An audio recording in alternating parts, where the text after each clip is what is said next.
Hi, welcome to my channel healthy with Shri. PCOD గురించి నా experience మీతో షేర్ చేసుకుందాం అనుకుంటున్నాను. వీడియో స్టార్ట్ చేసేద్దాము. సో నాకేంటంటే పెళ్ళి కన్నా ముందు ఐ థింక్ నాకు పీరియడ్స్ అన్నీ కరెక్ట్ ఉండేవి, నాకేమంత ప్రాబ్లం లేదు.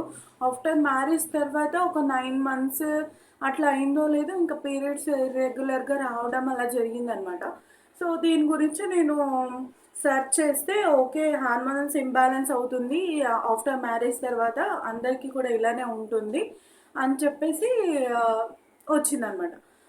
చాలామంది కూడా చెప్పారనమాట, ఇలా హార్మోనల్ చేంజెస్ అవుతాయి పెళ్ళైన తర్వాత. సో నాట్ ఎనీ ఇష్యూ అని చెప్పేసి అన్నందుకు నేను లైట్ తీసుకున్నాను.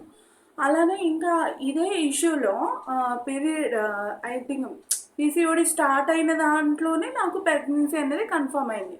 సో డాక్టర్ దగ్గరికి వెళ్ళినప్పుడు డాక్టర్ ఉండేసి నీకు పీసీఓడి ఉంది అండ్ అలాగే ప్రెగ్నెన్సీ కూడా కన్ఫర్మ్ అయిందమ్మా నీకు అని చెప్పేసి అన్నారనమాట. యాక్చువల్లీ తను సీనియర్ డాక్టర్, చాలా బాగా మాట్లాడతారు అనమాట. తను ఏమనిందంటే, నేను ఒక్కటి చెప్తానమ్మా, నువ్వైతే హర్ట్ అవ్వద్దు అని చెప్పేసి అనింది. ఏంటి మేడం అని అంటే, పీసీఓడి ఉంటే అసలు ప్రెగ్నెన్సీ ఎందుకమ్మా ప్లాన్ చేస్తారు, అవన్నీ క్లియర్ చేసుకోవాలి, అవన్నీ హార్మోన్స్ అన్నీ కూడా సెట్ ఉంటేనే, ఆరోగ్యంగా ఉంటేనే మనము ప్రెగ్నెన్సీకి ప్లాన్ చేయాలి అని అన్నారు. మేడం ఇది అసలు నాకు తెలియదు, మీరు చెప్పేంత వరకు కూడా ముందు కూడా నాకు ఎప్పుడు లేదు ఇలా అని చెప్పేసి నేను అన్నాను. అయితే హార్మోన్స్ ఇంబ్యాలెన్స్ వల్ల నీకు ఐ మీన్ వచ్చి ఉంటుంది అని చెప్పేసి అన్నారు. ఓకే, నాట్ ఎన్ ఇష్యూ, టాబ్లెట్లు ఇస్తాను, డైట్ ఫుడ్ తీసుకో, డైట్ చెయ్యి, ఏం పర్వాలేదు అని చెప్పి వదిలేశాను అనమాట. బట్ ద థింగ్ ఈజ్, ఎక్కడ నాకు ప్రాబ్లం స్టార్ట్ అయింది అంటే, పీసీఓడి అనేది స్టార్ట్ అయింది కదా ప్రెగ్నెన్సీలో కూడా. ప్రెగ్నెన్సీ బాగానే ఉంది 9th మంత్ వరకు నేను వెయిట్ అనేది ఫుల్గా పెరిగేశాను అనమాట, చాలా దారుణంగా.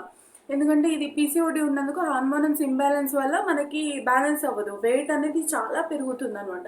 అలా వెయిట్ అనేది బాగా పుట్టాన్ అయిపోయాను. ఇంకా ప్రెగ్నెన్సీలో కామన్ అని చెప్పేసి పెద్దవాళ్ళు అన్నారు, బట్ పీసీఓడి గురించి వాళ్ళకు తెలీదు. పీసీఓడి వల్లనే, హార్మోనల్స్ చేంజెస్ వల్లనే మనం ఇలా చాలా లావ్ అయిపోతాము అని చెప్పేసి, ఇట్లా సిమ్టమ్స్ వస్తాయని చెప్పేసి తెలియదు వాళ్ళకి. అయితే 9th మంత్ 10th మంత్కి ఎంటర్ అవుతున్నాను అన్నప్పుడు బీపీ హై అయింది. నాకు ఉమ్మనీరు అంటారు కదా, ఆ ఉమ్మనీరు కూడా లాస్ అయిందనమాట. నాకు తెలియకుండానే లాస్ అయిపోయింది రోజంతా.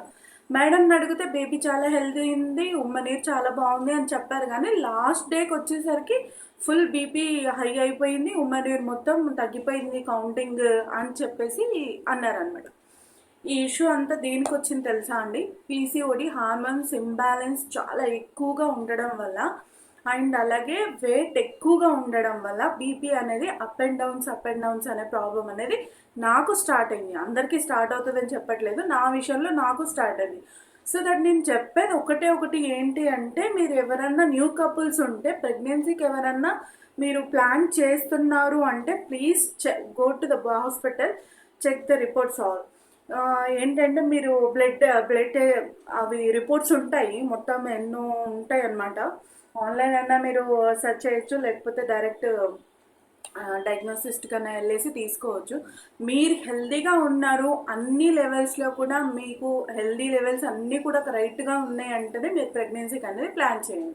బికాస్ మీరు హెల్దీగా ఉంటేనే వచ్చే బేబీ చాలా హెల్దీ ఉంటుంది. ఇప్పుడు మీ బేబీ హెల్దీ లేదా అని అనొచ్చు మీరు.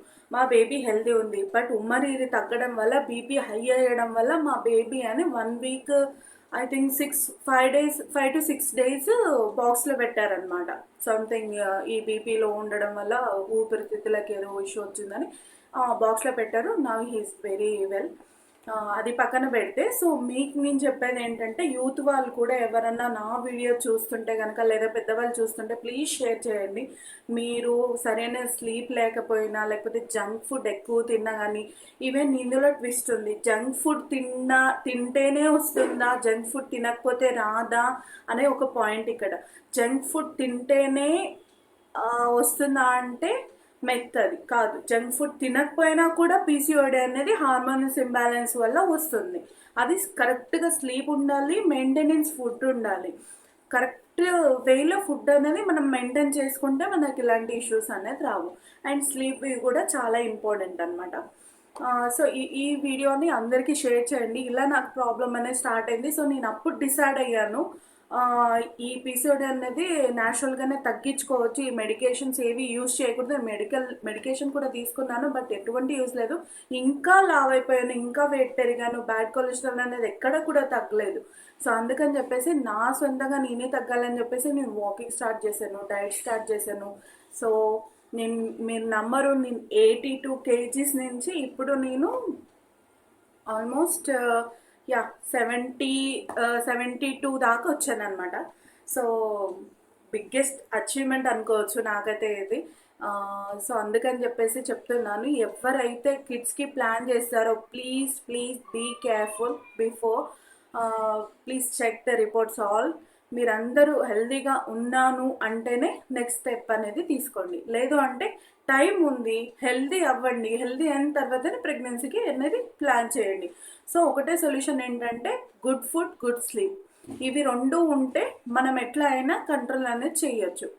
వాకింగ్కి వెళ్ళొచ్చు, ఆ తర్వాత ఈ వర్కౌట్స్ అవన్నీ చేస్తే తగ్గుతుందా అంటే అది కూడా తగ్గరు. వర్కౌట్స్ చేసినంత మాత్రాన తగ్గరు. ఓన్లీ మనం గుడ్ ఫుడ్ తీసుకోవాలి, గుడ్ స్లీప్ వెళ్ళాలి, వాకింగ్కి వెళ్ళాలి. ఇవన్నీ చిన్న చిన్నవి చేసుకుంటూ వెళ్తే బాడీకి అలవాటు చేస్తే హార్మోన్స్ అనేది ఒక లెవెల్లో సెట్ అయిపోతుంది. సో అందుకని ఈ ప్రాబ్లం ఎవరికైనా ఉంటే ఫస్ట్ ఆఫ్ ఆల్ ఇది చేయండి. సో ఇన్ఫర్మేటివ్గా అనిపిస్తే ప్లీజ్ సబ్స్క్రైబ్ చేసుకోండి, సపోర్ట్ చేయండి. ఇంకా ముందు ముందు చాలా వీడియోస్లో చాలా విషయాలు చెప్పుకోవాలి మీతోని. ఈ వీడియోని షేర్ చేసి లైక్ చేసి